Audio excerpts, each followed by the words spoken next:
As a young man, Henry Johnson joined millions of other African Americans on the great migration from the rural South to the industrial North, a people in search of a better life. He landed in Albany, where he mixed sodas at a pharmacy, worked in a coal yard, and as a porter at a train station. And when the United States entered World War I, Henry enlisted.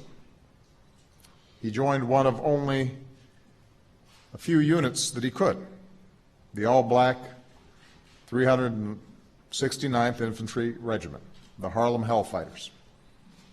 And soon he was headed overseas. At the time, our military was segregated.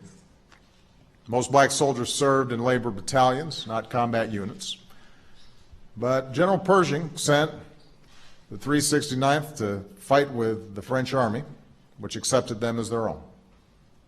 Quickly, the Hellfighters lived up to their name, and in the early hours of May 15, 1918, Henry Johnson became a legend. His battalion was in northern France, tucked into a trench. Some slept, but he couldn't. Henry and another soldier, Needham Roberts, stood sentry along no man's land. In the pre-dawn, it was pitch black and silent, and then a click, the sound of wire cutters.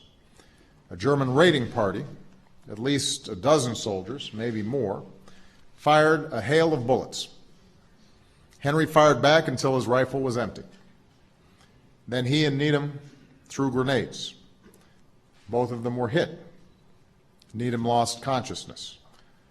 Two enemy soldiers began to carry him away while another provided cover, firing at Henry. But Henry refused to let them take his brother in arms. He shoved another magazine into his rifle. It jammed. He turned the gun around and swung it at one of the enemy, knocking him down. Then he grabbed the only weapon he had left, his bolo knife, and went to rescue Needham. Henry took down one enemy soldier, then the other.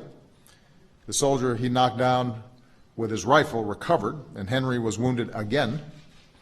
But armed with just his knife, Henry took him down too. And finally, reinforcements arrived, and the last enemy soldier fled. As the sun rose, the scale of what happened became clear.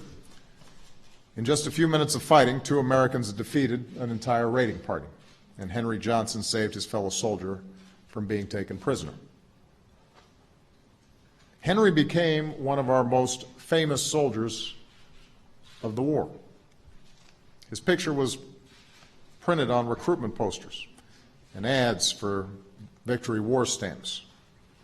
Former President Teddy Roosevelt wrote that he was one of the bravest men in the war. In 1919, Henry rode triumphantly in a victory parade. The crowds lined Fifth Avenue for miles cheering this American soldier. Henry was one of the first Americans to receive France's highest award for valor. But his own nation didn't award him anything, not even the Purple Heart, though he had been wounded 21 times. Nothing for his bravery, though he had saved a fellow soldier at great risk to himself. His injuries left him crippled. He couldn't find work.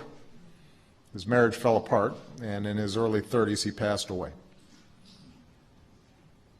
Now, America can't change what happened to Henry Johnson.